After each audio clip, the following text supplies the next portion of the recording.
They called us a poor country for 60 years.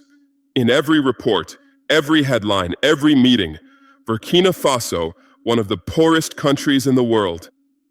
The UN Human Development Index ranked us 185th out of 193 nations. We read this over and over again. Poor. But wait a second. Beneath our soil, there is gold, manganese, zinc, phosphate. On the surface, there is cotton, shea, sesame. We have abundant sunlight. We have water. We have fertile earth. We have 25 million people, young, strong, hardworking. Then why are we poor? The answer is simple. We are poor because our resources were never ours. We extracted the gold, London took the profits. We grew the cotton, France wove the fabric. We harvested the cocoa, Belgium sold the chocolate. For 60 years, this country was run like a farm. The harvest left Burkina, the revenue stayed outside. And what was left for us? Holes. Holes in the ground, holes in the budget, holes in our people's lives. My name is Ibrahim Traore. I am 37 years old. I am the president of this country, but I will not speak to you like a president. I will speak to you like a soldier, like a brother, like a son of this soil, because I am not a politician. I am a soldier who was forced to clean up the mess politicians left behind. And today I will tell you something. In 2024, in a single year, I established 8 state-owned companies. When the West heard this, they laughed. State companies? In the 21st century? How backward, they said. The IMF said privatize. The World Bank said free market. The same IMF and World Bank that loaned this country $3.5 billion between 2000 and 2022. And the result? Poverty stayed above 40%. 73% of roads were unpaved. Not a single factory, not a single refinery. $3.5 billion in debt, 0 factories. Think about this more broadly. In the year 2000, someone came to Burkina Faso and said, "We will give you $3.5 billion. You will build your roads, establish your factories, construct your schools." 22 years later, what happened? Roads were not built. 73% still unpaved. Factories were not established, not a single one. Schools? The education budget remains inadequate. Where did $3.5 billion go? Consultancy fees, foreign expert salaries, project management firms' pockets. Rent was paid for offices in Washington. Meetings were held in hotel rooms in Geneva. Reports were written, but not a single nail was hammered. And at the end of 22 years, what remained? The debt remained, the interest remained, and reform conditions remained. Privatize, shrink the state, open the free market, provide guarantees to foreign investors. Guarantees for whom? Guarantees for Endeavor Mining, guarantees for Lilium Mining, guarantees so they can extract our gold, guarantees so they can move their profits out of the country. I do not believe in the free market. I believe in the people's market. You know, I always begin my speeches by thanking God. Today is no different, because God gave us an opportunity, the opportunity to wake up, and we seized that opportunity with 8 companies. Let me start with the first, because this one hurts the most. SOPAMIB, the state mining company. There is a company called Endeavor Mining, listed on the London Stock Exchange. This company operated our 2 largest gold mines for years, Boungou and Waknion. 300,000 ounces of gold per year, 9.3 tons. Do you understand what I am telling you? A Canadian company was pulling 9 tons of gold from our land and distributing the profits to its shareholders. What was left for the people of Burkina? Let me ask you something. If someone came into your home, picked vegetables from your garden, cooked them, ate them, and left you only the peels, what would you call that? You would call it theft. That is exactly what happened for 60 years, except they called it investment. Let me give you a number. EITI, the Extractive Industries Transparency Initiative, an independent international body, calculated that from 2012 to 2021, in just 9 years, Burkina Faso lost $4.93 billion sector. What could have been done with $5 billion? Electricity could have been brought to every village. A school could have been built for every child. Medicine could have been stocked in every hospital. But that money is gone. It went to London, to Toronto, to Zurich. I said, enough. This game is over. In 2024, we passed a new mining code. We established SOPAMIB. And we nationalized Endeavour Mining's Bangu and Wagmian mines. Endeavour's share price dropped 8% on the London Exchange. Their CEO was furious. Their analysts were furious. Their investors were furious. You know who was not furious? The people of Burkina. And the result? In 2025, our total gold production reached 94 tons. It had been 60 tons, an increase of more than 30 tons. With SOPAMIB's entry, smuggling decreased. In 2024, state-controlled operations collected over 8 tons of gold. In just the first quarter of 2025 alone, 11 tons. But extracting gold is not enough. Extracting it and shipping it raw, that is the modern version of the slave trade. That is why I created SONASP. SONASP, the National Precious Materials Company. I personally laid the foundation stone on November 23, 2023. The first gold refinery in Burkina Faso's history. A 5-hectare complex. Daily refining capacity, 400 kilograms. Annual capacity, 150 tons. It will produce 24-karat pure gold. For 60 years, this country mined gold and never refined a single gram on its own soil. Raw gold was loaded onto planes, shipped to Switzerland, refined there. The value added stayed there. We were paid only the raw material price. If you sell a kilo of raw gold, you earn X. If you sell a kilo of 24-karat refined gold, you earn 3X. That difference for 60 years went into someone else's pocket. This refinery will create 100 direct jobs and 5,000 indirect jobs. And more importantly, from now on, we determine the value of our own gold. Let me tell you something else. SONASP is not just a refinery. It also establishes gold purchasing centers. Artisanal miners are citizens who extract gold using traditional small-scale methods, no longer have to sell to smugglers. The state buys directly. In one operation, $15 million worth of counterfeit gold bars were seized. That shows you the scale of corruption in this sector. And let us be honest about a deeper truth. Gold is not just a mineral. Gold is power. Whoever controls the gold holds the power. For 60 years, others controlled our gold, and we were powerless. Now, we control it. And you see the difference. 60 tons to 94 tons. $18 billion in gold revenue, the highest figure in our country's history. Now, let me tell you about something entirely different. The railway. 1985. Thomas Sankara, my spiritual father, the conscience of this nation, started something. It was called the Battle of the Railways. Villagers lined up along the route. Women, men, elders, youth, they all laid track together. They had no machines, they had no money, but they had will.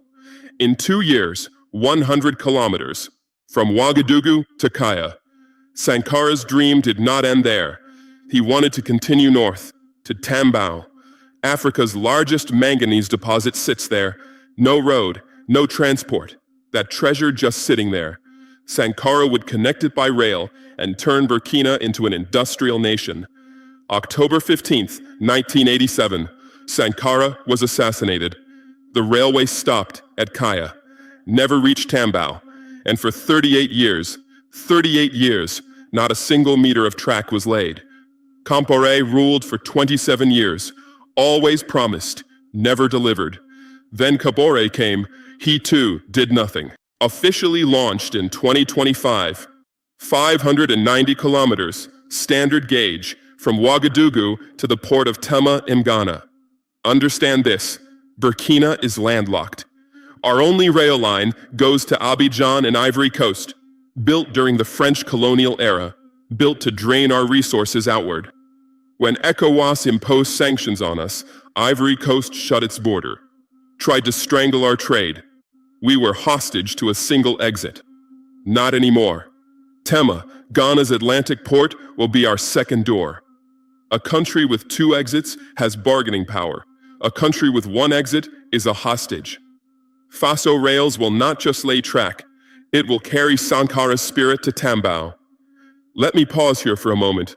I am thinking most of you watching this probably cannot point to Burkina Faso on a map, and I do not blame you. Western media only mentions us for coups, terrorism, hunger. When we open a factory, not news. When we build a refinery, not news. When we break gold production records, not news. Why? Because a successful African country does not fit the narrative. Their narrative is, Africa needs aid. Without the West's help, they cannot manage. Without the IMF, they collapse.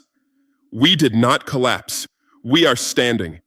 And if you are watching this from Turkey, Pakistan, Indonesia, Egypt, Brazil, Algeria, Nigeria, wherever you are already someone who does not buy that narrative. Otherwise, you would not have clicked on this video. So I will not beg you. I am a soldier. Begging is not my business. But I want you to know this. Every time this video is shared, it becomes a little harder for a Western journalist to pretend we do not exist. Every view, every comment is proof that we are not just a crisis zone. We are a civilization, and we are waking up. Let me continue. The 5th, 6th, 7th, 8th companies, all pieces of one puzzle. La Banque Postale, the People's Bank. I launched it on October 7, 2024. The vast majority of Burkina's population has no bank account. In rural areas where 80% of our people live, the nearest bank is hours away. Farmers cannot save. Women's cooperatives cannot access credit. International banks did come, but who did they serve? Mining companies, exporters, not the farmer in the village. Post offices already exist everywhere. Now they are also banks. A farmer saves money without leaving his village. A woman accesses microcredit. The West has been preaching financial inclusion to Africa for 30 years. We did it in 1 year. Not with preaching, with action. CAMEG, the Pharmaceutical Supply Center. Generic medicines, cheap, essential drugs, came from abroad. International companies controlled the prices. Rural health centers had no medicine. People were dying from treatable diseases because drugs could not reach them. We made CAMEG a state enterprise. Procurement, storage, distribution, centralized. Prices controlled. Mobile clinics are reaching villages that have never seen a doctor. A country with a $77 minimum wage is building its own pharmaceutical supply chain. The West says, impossible. Where the only alternative is death, we say, necessary. Faso Guulgo, the housing company. Ouagadougou is bursting. Slums are expanding. The private sector builds luxury housing. In a country where the minimum wage is $77, who can afford luxury? Sankara suspended all residential rents in 1985. He launched public housing. He planted trees around every new neighborhood. We continue where he left off, on a larger scale. Faso Guulgo will produce affordable, quality housing with infrastructure. For the first time in our history, vertical urban planning is on the agenda for Ouagadougou. Water, electricity, sewage, all part of the plan. Housing is not a luxury, it is a right. Faso Kosam, dairy and livestock. Millions of Fulani herders live in northern Burkina. Livestock is the foundation of our culture. For 60 years, no investment was made in this sector. We have our own cattle, yet powdered milk came from Europe. No cold chain, no processing facilities. Faso Kosam is changing this. Collection centers, processing plants, distribution networks. We will feed our own people with our own milk. CCVA, the Agricultural Value Chain Company. 80% of our people are farmers, but a farmer grows a crop, A middleman comes, buys it for nothing, sells it to an exporter, the profit stays abroad. We grew the cotton, France wove the fabric. We harvested the shea, Europe made the cosmetics. We broke that chain. We opened the first tomato processing factory, first in our country's history. We built the second cotton factory. In 60 years, there was only one. We built the second in 2 years. And we did something else. We replaced judges' French-style black robes with Faso d'Anfani, our traditional Burkinabe fabric. Cotton produced in our factory becomes the garment of justice in the courtroom. That is what a value chain looks like, from the field to the courthouse. In 2025, we produced 7.14 million tons of grain. Rice production rose from 280,000 to 326,000 tons. They said if aid is cut, you will starve. We produced the largest harvest in our history. Now listen to the numbers, because numbers do not lie. In 2023, total state enterprise revenue, 1,910 billion CFA francs. In 2024, 3,090 billion, a 62% increase in a single year. Net profit from 95.8 billion to 119.8 billion, a 25% increase. Contribution to the state budget, $972.3 million. Direct employment, 6,945. Indirect, tens of thousands. SONASP, the petroleum company, alone generated 1,442 billion CFA francs in revenue. And state enterprises contributed 2.48 billion CFA francs to the Patriotic Support Fund. This money supports our soldiers, our volunteers, our fight against terrorism. Our companies do not just generate profit, they defend the homeland. I issued 4 decrees, regulating executive pay, board compensation, staff salaries. I stopped the stealing. I replaced political appointees with merit. No more unauthorized withdrawals from the coffers. Profit no longer disappears into someone's pocket. It enters the budget. The budget returns to the people. I still earn a captain's salary. I rejected the presidential pay. I cut ministers' salaries by 30%. I raised civil servant salaries by 50%. These companies are an extension of that same philosophy. For 60 years, they said, privatize. We privatized. Gold flowed out, cotton flowed out, profits flowed out. Poverty stayed. Now state enterprises grow revenue by 62% in 1 year. Who is inefficient? People always ask, why do they love you so much? Honestly, I do not know. Maybe people find it strange that a president rides a motorcycle, but they also like it. Maybe they like that I refuse luxury cars, palaces, ceremonies. Maybe they like that I am 37, that I am their son's age, that I look like one of them.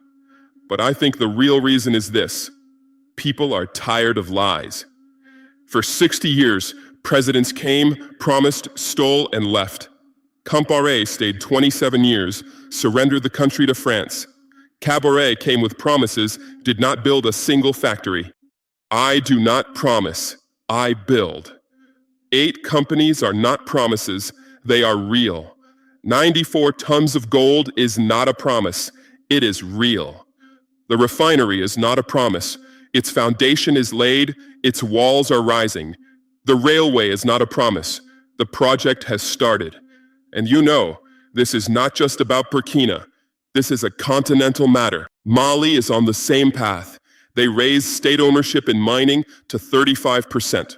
Niger is renegotiating uranium contracts.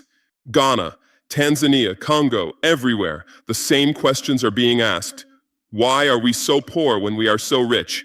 Why do our resources enrich others? The African continent holds 70% of the world's cobalt. Your phone, your computer, your electric car, all dependent on cobalt. It comes from Congo. But the Congolese cannot afford a phone. Gold flows like rivers from our lands, but our people swim in poverty. Colonialism did not end. It changed shape. They used to come and occupy our lands. Now they come and establish companies. They used to take by force. Now they sign agreements. They used to rule with the whip. Now they rule with credit. 8 companies are Burkina's way of breaking that chain. But every country must find its own path. I speak only for Burkina, but I know that in Nigeria, Kenya, South Africa, Ghana, Senegal, millions of young people are thinking the same things, feeling the same anger, asking the same questions. And in Ghana, a film was made, Ibrahim Traore, the last African hero. A Ghanaian artist made this film. Cinemas sold out completely. People set up screens in parking lots to watch it. Burkina traveled to Ghana to bring gifts to the cast. What does this mean? This is no longer one country's affair. It is a continent's affair. And this is why they want to kill me. 5 assassination attempts. In 3 years, 5 times. Most recently in January 2026. I say this as if it were normal, but it is not. Each time my life was saved by a hair's breadth. Each time someone leaked, someone talked, someone disrupted the plan. God protected me, and my people protected me. When Endeavour Mining stock dropped 8%, someone in London was furious. They were losing 300,000 ounces a year, 9.3 tons. Western analysts wrote, political risk has risen. Political risk.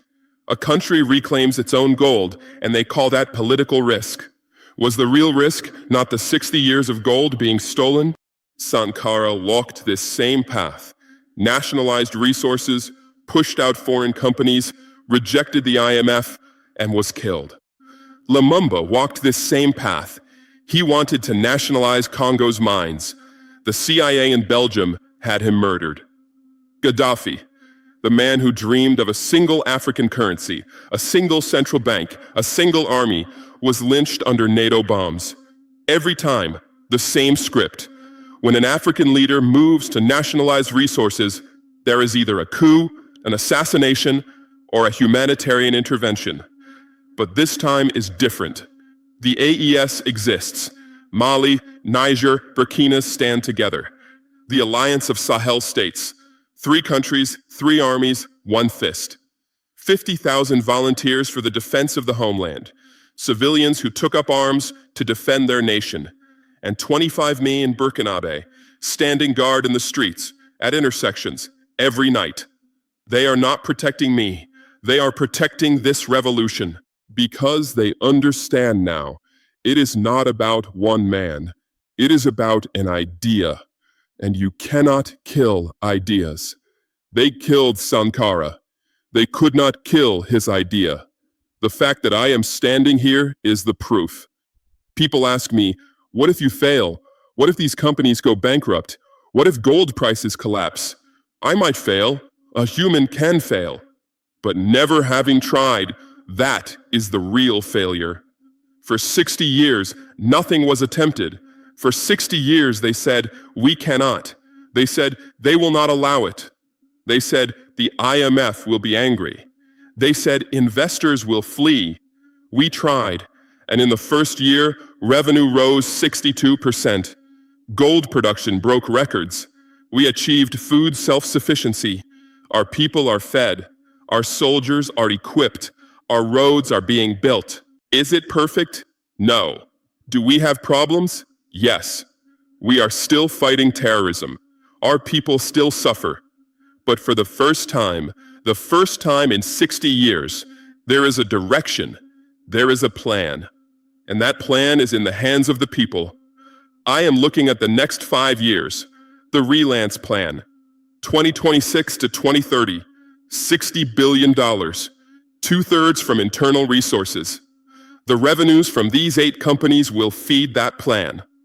Gold revenues, mining revenues, agricultural revenues, all converging. Sankara once said, he who feeds you controls you. 8 companies, 8 points of control, now in our hands. In Kaya, 118 children bought cement with their pocket money. 7-year-old children, with coins from their pockets, contributed to their country's road. I think about those children every night. I am doing this for them, for their future. We are waging this fight, not for ourselves, but for the children yet to be born. And in this fight, we will not tremble, we will not waver, we will resist, we will fight for true independence, for our freedom, homeland or death, we shall prevail.